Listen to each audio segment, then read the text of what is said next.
ago, our team was busy preparing for the final Red Arrows event in Vancouver, the last Canadian stop of their North American tour. In downtown Vancouver, we were setting up to host an all-day public event with partners and colleagues, which included everything from activities and giveaways to meeting the Red Arrows themselves. It was a special day in Vancouver, complete with many iconic landmarks lighting up red, white and blue to welcome the Red Arrows to the city. That evening, our events culminated in the Red Arrows enhanced flypast over the Vancouver Harbour, concluding the Canadian leg of the tour. And what an incredible tour it was. Here's a look back at the Red Arrows' time in Canada and a behind-the-scenes view of the tour.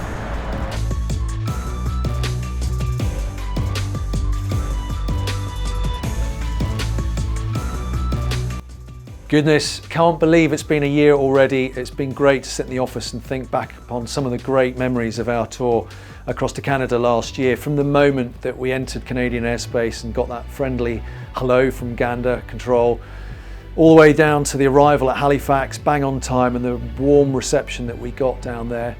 We then moved on. Clearly we did the fly past down in the Halifax Harbour, but getting to Ottawa and the fly past over Parliament Hill, another nation's capital, and being granted that airspace just for me as a pilot was just such a dream.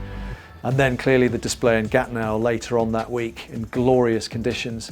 We then clearly moved to Toronto for the Labour Day weekend, and what a time that was, flying with the Snowbirds with Colonel Chris Hadfield in the back over Lake Ontario, and those views of Toronto, just absolutely incredible. Probably only bettered then by moving across to the West Coast, and finally my chance to see Vancouver, a place I've never been able to visit but have always wanted to, and doing our enhanced flypast down on the waterfront with all those thousands of people watching. So it's so difficult to believe that it's almost over a year now. We've still got such wonderful pictures and wonderful memories of it, and even leaving Canadian airspace and being greeted out of the airspace by F-18s from NORAD just absolutely topped it, the icing on the cake.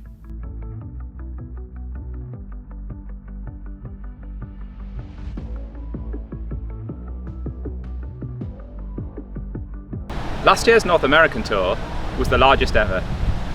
It was the first time the Red Arrows had crossed over Canada from coast to coast with 4 Canadian stops. For our UKinCanada team, the tour began just as we launched our 55 Parallels campaign, which featured in many of our events along the way and celebrated the special UKinCanada connections between our people, our shared values and our quest for innovation. The Red Arrows tour in Canada was massive. We had flypaths over 5 Canadian cities, that's Halifax, Ottawa, Niagara Falls, Victoria and Vancouver. We ran 2 separate air shows in Gatineau and Toronto with a total of 4 displays and 1 historic flypast with Commander Chris Hadfield and the Royal Canadian Air Force Snowbirds. And we organised 30 ground engagements, including 9 STEM sessions with students, 4 days of waterfront events, 3 documentary screenings and 1 special morning event on the hill.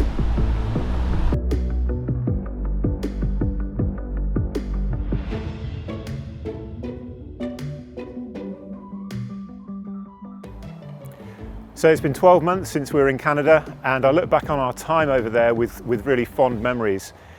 One of the unique aspects of my job is that I get to see the display from the ground and see the reaction of the crowd whilst I'm commentating and supervising, as well as watching the aircraft fly. So seeing the warm welcome, the warm reaction from those first crowds in Gatineau all the way through to our enhanced flypast in Vancouver was a real privilege for me, and I really got to gauge how welcoming and how much the Canadian public really enjoyed our flying. The other aspect that is a great privilege for me is photo chasing. Now, there were several flypasts we did in Canada which are real standouts in my memory, particularly flying over Niagara, flying over the falls on the way into Toronto.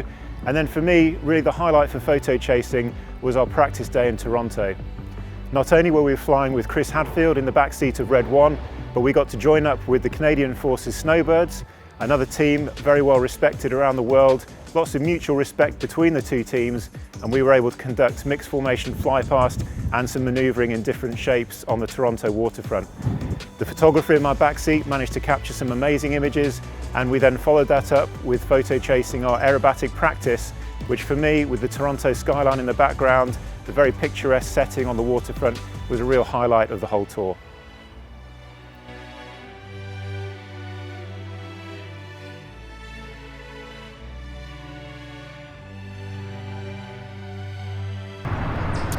So delivering the Red Arrows tour in Canada was a massive undertaking, and it wouldn't have been possible without the collaboration of the Red Arrows themselves, our Canadian partners, and all of the UK and Canada team.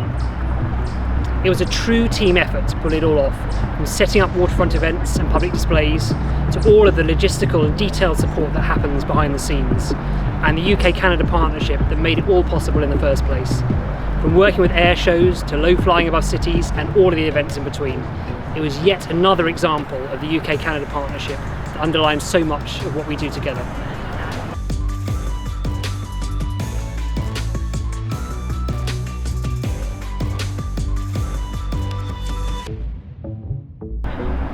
And of course, none of this would have been possible or meaningful if it wasn't for the engagement of Canadians across the country. From the countless partnerships that made it possible to the thousands of Canadians who came out to events to meet the Red Arrows and to watch them paint the skies red, white and blue, we thank you.